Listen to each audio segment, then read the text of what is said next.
Baiklah, teman-teman sekalian, i'tikaf ini dianjurkan di 10 terakhir Ramadan, dan baginda Nabi SAW beriktikaf selama 10 hari. Afdalnya masuk di masjid gitu kan, pada saat puasa ke-19, berarti malam ke-20 Ramadan. Itu sudah mulai masuk di masjid.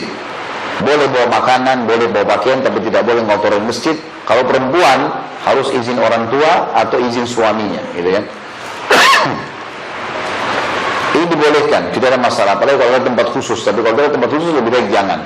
Karena Aisyah dan beberapa ummahatul mukminin setelah meninggalkan Nabi SAW beriktikaf, gitu kan, di masjid. Teman-teman sekalian, i'tikaf ini mulai masuk yang paling afdal puasa ke-19 berarti malam 20 sampai selesai sholat Idul Fitri. Memang di situ Idul Fitrinya sekalian. Makanya dianjurkan untuk mengambil masjid yang jami', yang dipakai sholat Id. Ada mimbar, dipakai Jumat, gitu ya. Jadi Jumat pun tidak harus keluar, karena ini betul-betul di masjid ikat diri, nggak boleh keluar kecuali darurat. Sebenarnya ulama mengatakan darurat adalah hal-hal yang memang dia dianjurkan, seperti ngantar jenazah, dia sakit harus berobat, atau istrinya berkunjung dia harus antar pulang. Sesuatu yang dia harus lakukan, ibunya panggil orang tuanya, maka dia selesaikan hajat baru dia kembali. Karena pernah Nabi SAW dikunjungi waktu lagi i'tikaf dengan Sofia radhiyallahu anha di masjid, lalu Nabi SAW mengantar Sofia pulang. Lagi i'tikaf, mengantar istrinya pulang, gitu ya. Yang pada saat itu ada 2 orang dari laki-laki Ansar, kemudian melihat Nabi SAW jalan malam dengan perempuan, 2 laki-laki ini mempercepat langkahnya, seakan-akan curiga Nabi sama siapa nih, gitu. Malam-malam kan ini waktu i'tikaf. Maka kata Nabi SAW, ala rizkikum, hati-hatilah, pelan-pelanlah, fa innaha Sofiyah binti Huyai, ini Sofia istri saya. Maka mereka mengatakan, subhanallah, 2 laki-laki ini. Kata Nabi SAW, sesungguhnya syaitan mengalir dalam diri manusia di aliran-aliran darahnya. Tidak bisa kalian bilang itu bukan karena kalian mau curigai. Saya tahu, wahyu, gitu kan. Syaitan bisa lari dalam darah kalian. Maka saya sebutkan, ini Sofia binti Huyai, istri saya. Tidak ada kecurigaan. Tapi saksi bahasan kita, boleh keluar dari i'tikaf, ya, karena ingin mengantar istri pulang, gitu kan. Dan orang kalau i'tikaf tidak boleh berhubungan biologis. Kalau pulang ke rumah, kemudian mungkin ada hajat, anaknya sakit, dia harus darurat pulang, dia harus kembali lagi, tidak boleh dia berhubungan badan. Allah SWT melarang itu. Dan jangan gauli istri-istri kalian pada saat kalian sedang beriktikaf di masjid, dianggap batal iktikafnya, gitu loh. Baik, ini yang paling afdal. Kalau tidak bisa, maka iktikaf boleh memilih. Kalau teman-teman yang kerja di sini punya kerjaan dan Ramadan tetap berjalan, inilah hari-hari libur, Sabtu, Ahad. Jadi malam Sabtu antum cari masjid yang terdekat, yang besar. Di Indonesia alhamdulillah sudah mulai rapi ya. Jadi Ramadan itu sudah mulai ada kupon buka puasa, ada kupon sahur ya. Biasanya kita bayar di masjid, kemudian kita buka puasa di situ ya, sahur di situ. Bayar 20.000 atau 15.000, nanti kupon itu dikasih jam 3 atau jam 4 selesai sholat malam, biasanya dibagikan makanan itu.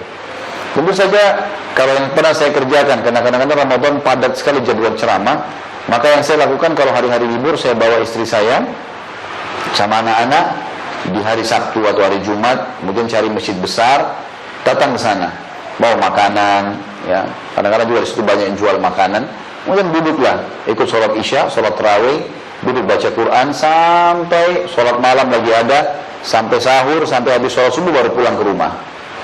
Ya minimal untuk ambil 1 hari, gitu kan? Minimal 1 hari. Ada juga pendapat mengatakan, walaupun dia cuma mengikat antara sholat dengan sholat seperti duhur ke asar, maghrib ke isya, juga dengan niat i'tikaf sudah bisa. Tapi tentu kadar pahalanya berbeda. Makin besar, maka makin besar juga pahalanya, gitu kan? Teman-teman sekalian, khusus masalah i'tikaf di 10 terakhir Ramadan, saran saya dari sekarang antum, dari sekarang, kalau mau beli baju lebaran, beli sekarang. Jangan beli nanti 10 terakhir Ramadan. Sekarang tidak antri, bisa pilih model, harganya murah. Ya, kenapa harus 10 terakhir Ramadan? Kosong masjid, pasar yang penuh, hanya untuk ngejar baju lebaran. Kenapa akhi? Kenapa ukti? Gak bisa beli sekarang bajunya? Kan bisa, gitu loh. Kalau dikatakan model sekarang, modelnya banyak. Yang dijual di Ramadan sudah keluar semua sekarang. Yang dijual Id sudah keluar semua sekarang. Kenapa nggak dibeli? Gitu kan? Beli dari sekarang, taruh di lemari, ini pakai lebaran, sudah selesai. 10 akhir Ramadan gunakan untuk ibadah, teman-teman. Dalam hadis Bukhari dikatakan, Aisyah berkata, kalau tiba 10 akhir Ramadan, maka baginda Nabi SAW memperkeras ikatan sarungnya dan membangunkan istri-istrinya. Sholat, ibadah, nggak boleh enggak ini, kan gitu. Di 10 akhir Ramadan dan i'tikaf juga ini punya target utama, mengejar, selain mengikat 5 waktu sholat, juga mengejar Lailatul Qadar. Yang sudah masyhur dalam Al-Quran, Allah berfirman, A'udzubillahi minasyaitonir rajim, Lailatul Qadri khairun min alfi syahr. Lailatul Qadar lebih baik daripada 1000 bulan. 1000 bulan, teman-teman, sama dengan 83 tahun plus 4 bulan. 83 tahun plus 4 bulan. Maksudnya, kalau antum sempat mengucapkan subhanallah saja, subhanallah, pas Lailatul Qadar yang berputar di malam-malam ganjil 10 terakhir Ramadan, malam 21, malam 23, malam 25, malam 27, malam 29. Dan kata Nabi SAW, seringkali terjadi di malam 27, tapi bukan 27 patokannya, cuman berputar di situ kan. Kita kejar itu, teman-teman sekalian. Kalau kita ucapkan subhanallah pas Lailatul Qadar, pahalanya sama dengan mengucapkan subhanallah 1000 bulan, atau 83 tahun plus 4 bulan. Itu mungkin umur kita belum tentu sampai ke situ. Tapi malam itu betul-betul malam mubarak, malam yang penuh dengan berkah. Sebagaimana Allah sebutkan dalam surah Zukhruf, ya, Inna anzalnahu fi lailatin mubarakah. Kami turunkan Al-Quran di malam yang penuh dengan berkah. Itu turunnya di malam ke-27 dari Ramadan. Jadi memang betul-betul berkah di situ, teman-teman sekalian. Dan pada saat itu Allah mengatakan yufraku kullu amrin hakim. Pada saat itu semua perkara setahun ke depan ditetapkan di muka bumi. Diturunkan dari Lauhul Mahfuz, itu Lailatul Qadar, diterapkan. Makanya Aisyah bertanya dalam hadis Bukhari, ya Rasulullah, kalau saya dapat Lailatul Qadar, apa yang saya baca? Nabi ajarin satu doa, Allahumma innaka afuwun tuhibbul afwa fa'fu anni. Ya Allah, kau suka memaafkan, maka maafkanlah aku. Karena kalau dimaafin, maksudnya setahun ke depan dimaafin nih, dapat bonus itu, gitu kan? Begitu pula teman-teman kalau sholat malam, begitu pula kalau sedekah, begitu pula baca Al-Quran, pokoknya sama dengan 1000 bulan. Jangan sia-siain. Dan jangan pilih malam, karena ini berputar di malam-malam ganjil, kita nggak pernah tahu. Memang ada ciri khas di mana Nabi SAW mengatakan, nanti pada hari kiamat kalian akan melihat Tuhan kalian pertama kali. Hadis ini sahih riwayat Imam Bukhari. Nanti kalian akan lihat pertama kali Tuhan kalian pada hari kiamat dalam bentuk cahaya yang sangat terang, seperti malam bulan purnama di malam Lailatul Qadar. Berarti ada penyampaian, kan bulan purnama itu kalau antum lagi lihat bulan terang warna kuning, itu biasanya di hari tanggal 13, 14, 15 dari bulan Hijriah, yang biasa kita gunakan untuk puasa Ayyamul Bid, ya. Nah ini bulan pasti terang, itu berarti kita berada di tengah bulan tuh, 13, 14, 15 dari bulan Hijriah. Nah khusus Lailatul Qadar di akhir bulan, tapi bulannya terang, gitu kan. Seperti itulah.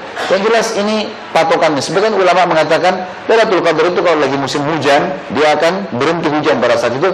Kalau musim panas, malah dia akan gerimis. Sebagai tanda berkah dari Allah Subhanahu wa taala. Tapi teman-teman, terlepas daripada tanda-tanda yang merupakan juhud ini, upaya ini, tetap kita ikat diri di malam-malam ganjil itu. Kita ganjil. Dan sebagian ulama mengatakan untuk menghitung malam ganjil itu tidak bisa kita patok satu tempat. Karena gini, kadang-kadang mungkin kita malam ganjil di sini belum tentu malam ganjil di tempat lain. Kalau ada yang memang malamnya baru yang selisih waktunya lama, mungkin kita genap, dia ganjil, bisa saja benar waktunya gitu kan. Atau kita pas tiba pagi, dia masih baru malam. Mungkin tadi malam kita malam genap, mungkin dia malam ganjil. Allahu a'lam. Yang puasa lebih dulu misalnya, ya kan?